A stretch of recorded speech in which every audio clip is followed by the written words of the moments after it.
There are times in caregiving that feel especially heavy.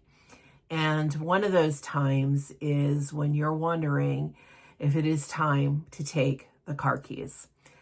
Because this isn't just about driving. It's about independence, it's about identity, and it's about safety. So if you've been wondering, is it time? Know that you are not alone. My name is Amy, and I have walked in your shoes. I was a caregiver for my father with lung cancer and my mother with dementia, later diagnosed with Alzheimer's. So I know what it is like to go through all of these stages of caregiving. And I am here as a coach for caregivers to help you. Let's talk about taking the car keys. Most caregivers don't feel confident making this decision. You don't want to take away their independence. You don't want to overreact. And you definitely don't want to damage your relationship. But you also don't want to risk something that would put them or someone else at risk. I remember when I first started to think, is it time to think about taking the car keys? My mother was telling me in confidence, don't tell your father. But when she went to vote at the voting house, which happened to be the township building, she came out of voting, got in the car, and accidentally put the car into drive instead of reverse. And so she literally pulled into the railing that was actually holding up the little roof, the little porch roof for the stairs that entered into the building. One, sadly, they had just put that up probably 6 months ago. And two, the police were also housed inside the township building. So they, of course, came out to find that she had dented the railing, which put the little porch roof in damage. And this was the big secret. Don't tell Dad. But they actually gave her a ticket and she had to pay it. And that was the secret that she wanted me to know. But the real secret was she put the car into drive and not reverse. And so after she told me the story and I hung up the phone, I remembered several months prior, my father telling me that he had to find the right kind of adhesive to help put the passenger side mirror back on the car because my mother pulled too close when parallel parking to a tree and she knocked off the mirror. So what I want you to know is this decision about taking the car keys rarely comes with just one event, but it actually comes with patterns. So I want to talk to you a little bit about some of the patterns that you might be noticing. But I also want you to know that after we talk about this, I want to talk with you about the next steps. So stay with me here until the end because I have some things that might make this a little easier for you. So what are some of these patterns that might indicate it might be time to think about taking the car keys? Well, the first one is getting lost in familiar routes. So it could be the simple trip to the grocery store and suddenly they aren't coming back in what would be the usual amount of time. And they might not tell you that they've gotten lost, but you notice there's an extended period of time while at the grocery store. Or if you are driving with them and you're the passenger and you're noticing that they have a slower reaction time. That reaction is important as a driver, right? That's safety for them and for anybody else that is on the road. Also, as I've described, those minor accidents or close calls, bumping into things, backing into things, little scrapes on the sides of the car, just those minor close calls. Maybe they looked left and looked right and then never looked left again, and it was a close call with a car coming. And you say, sure, we can all do that, but are you noticing a pattern that it is happening more often? Just basic confusion while driving. They might say things, is that person in my lane? Or is this where I'm supposed to stop? Right? Just showing that they're unsure about either driving itself or their surroundings. And then there's the basic anxiety or just hesitation as they are behind the wheel. I know my mother started to have difficulty just turning the ignition. She forgot that she needed to put her foot on the brake and turn the ignition, and then the car would come on. And then she was actually having physical difficulty with her wrist. So it doesn't always have to be cognitive. It could be weakness in their legs, or it could be weakness in their hands that could make driving unsafe or driving dangerous. And then, of course, you might be noticing that other people are expressing their concern. As I said, my father was figuring out how to get that side mirror back on the car, right? And he didn't really come right out and say she doesn't know what she's doing, but definitely exasperated that, this was happening. There was also the time that she was not completely out of, well, actually it was my father who was driving. He wasn't completely in the garage. He was still like pulling in, and she hit the button for the garage door opener to close. And it actually closed on the roof of their car. And it went back up out of safety, but it did damage, actually it dented the roof of the car. And that's one of those reflex things. One of those things, dealing with good decision making and know when and how to make the decision, right, that they have to make. Look, this just isn't a safety decision. It's also a very emotional decision. We worry about their loss of independence and their loss of identity, who they are. Being able to get in that car and go is what they like to do.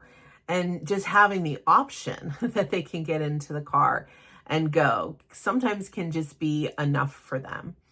And of course, it's their fear of being dependent, that they don't have the car and they can't just get up and go, and that they're going to have to think about somebody else and burden them, right? That's their point of view, to burden them to have to take them places, whether it be to the church or to the store or to doctor's appointments or whatever it might be. But also for us as caregivers, it's a feeling of guilt. Like we are taking something away. We're taking away that independence, and we feel guilty about that. Sure, we're taking the keys away, but that doesn't always make it feel any better, even when we're trying to protect them. So what are we supposed to do about this? How do we have this conversation? Well, I do have another video that talks about having hard conversations, and I encourage you to go back and to have a look at that. It talks about other things besides just the car, up-leveling care and just different things that come about as you go through this caregiver journey. But here are some tips, just focused mainly on this idea of the car keys and what should we do with them. Probably the most important thing is you don't want to make this conversation a confrontation, right? You don't want to just all of a sudden just blurt it out, you're not driving anymore, I'm taking the keys, look what happened, we have a dent in the car, whatever that is. We don't want it to be a confrontation. And one way to do that, one, is your tone, right? We want to be calm, we want to be neutral, we want this just to be a discussion, and one of the ways that helps to make it more neutral and more calm is if you use I language, meaning, I am concerned about your safety versus saying, you're not safe on the highway, right? Definitely a different tone and a different feeling that comes with it. So if you look at me and you are using the I language and you say, I am concerned about you, I'm definitely going to be more positive about that than if you look at me and say, you're a menace on the highway, or you're dangerous, or you're going to kill somebody, right? I mean, all of those things are very jarring. And of course, I'm going to want to defend myself. That's not going to be a productive conversation. So really think about that I language. And if you think that it is going to be more of a confrontation, that it's going to be explosive, even if you use the I language and you try to be calm. But if you know that they're really, really, stubborn about this idea, then you all also can always bring in a professional to have the conversation. Have that conversation in the doctor's office, have that conversation with the neurologist or somebody that you're dealing with geriatric care. Sometimes a third party can really help. And that third party could actually be a peer of theirs, somebody who has decided to give up driving, and they can talk with them and talk about why they chose to give up driving, why, how it is easier to find a ride than you think, or that, oh, we both can go together, or, something like that. And then they wouldn't feel all alone. So, in all, this isn't about winning the argument and really getting those keys. It's about having the conversation and providing some guidance into this transition. And this conversation might have to happen more than once. And that's something I talk about in my video about having hard conversations. Sometimes you need to sort of lean into it, mention it here, mention it there, and then, just kind of up the discussion and get a little deeper and a little deeper each time you talk about it when it is a serious matter like this. You might be very, very surprised that your loved one who might be feeling a bit anxious behind the wheel might actually find some relief in, letting the cat out of the bag, that maybe they shouldn't be driving. They might already be thinking it. My father was a very independent person in really every way. But once he was on oxygen, he knew he was not at his best.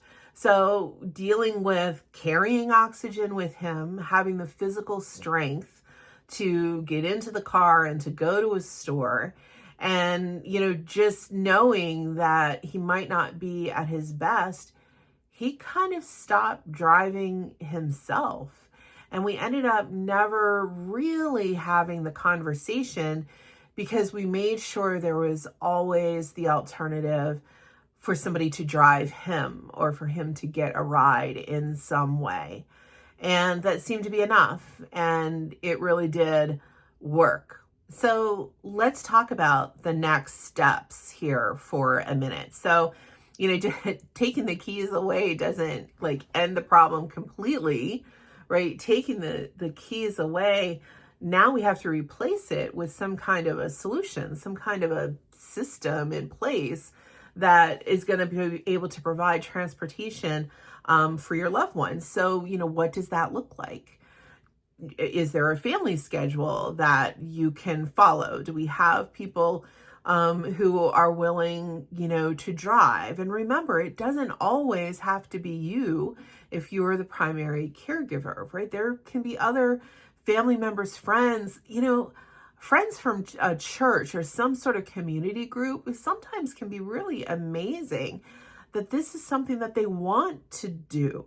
So don't ever feel bad about reaching out beyond just your family. You might really be surprised of the people who are really open to it. Depending on where you live, you might have some type of ride share, Uber or Lyft. You can control it. You can watch as they're being picked up and where they're going. You can kind of follow it, right? So that is an opportunity as well. And your community might have some transportation. It might have some type of senior transportation if you look into it. And when we talk about things like getting medication, there are a lot of pharmacies that deliver. And the same thing with groceries, right? Groceries in this day and age can be delivered, right? And you can also not just do, your own local grocery store, but you can also just look into some of the other things that are out there online that will provide ready-made meals, whether that be something as basic as a Meals on Wheels or something a little bit more sophisticated that's out there on the market, and have a look at it. They come frozen, put them right in the freezer with the directions on them to take them out and cook with them. So remember, this decision doesn't mean that you're just taking something away. This decision also means that you're kind of taking on a role that's a protective role. And this can be one of the hardest parts in caregiving, right? But it's also one of the most important parts. But it can be very emotional for us as caregivers. And I know this because many of my clients within my Caregivers Thriving membership come to me and talk about when is it time to take the keys. I mean, I have worked with some of my clients for 6 months prior to when they actually are going to have that conversation with their loved one. It's a hard one, right? You try to think about all the angles and everything. So you're not in this alone, right? You can always come and we can always talk about it through my membership. So if this is the kind of situation you find you're in and the decisions to kind of make, then you are in the right place. And you might want to consider that one-on-one help, me with you. You actually meet me and we actually talk and we go through these types of instances that are going to occur all throughout your caregiver journey. I would love to talk with you. And I offer free chat for us to get to know each other, for you to decide if this is something that, would work, to have somebody, a partner like me, to talk with you and to go through this journey with you and bring with me all of the answers to the mistakes that I made in my 8 years of caring for my parents. I can just shrink that learning curve for you. We get right to the meat of it, hopefully making your caregiver journey a bit easier. There's no perfect moment to take the keys. There just comes a time where safety becomes more important than comfort. And if you're facing that decision, it means that you're actually paying attention. And that's a really good thing. Even if it's hard, it's still a good thing. That means that you have a caregiver's heart. You're concerned about your loved one, and you're also concerned about those who might be out there on the highway as well, or even in the parking lots as well. And even though it is hard, you are showing up in the most important way that you possibly could. All right, my friend, I invite you to subscribe so that as you reach these sort of stumbling blocks in our caregiver journey, I will be here to help you and to support you. And if you want even more help, please check out Caregivers Thriving membership. I'm here for you.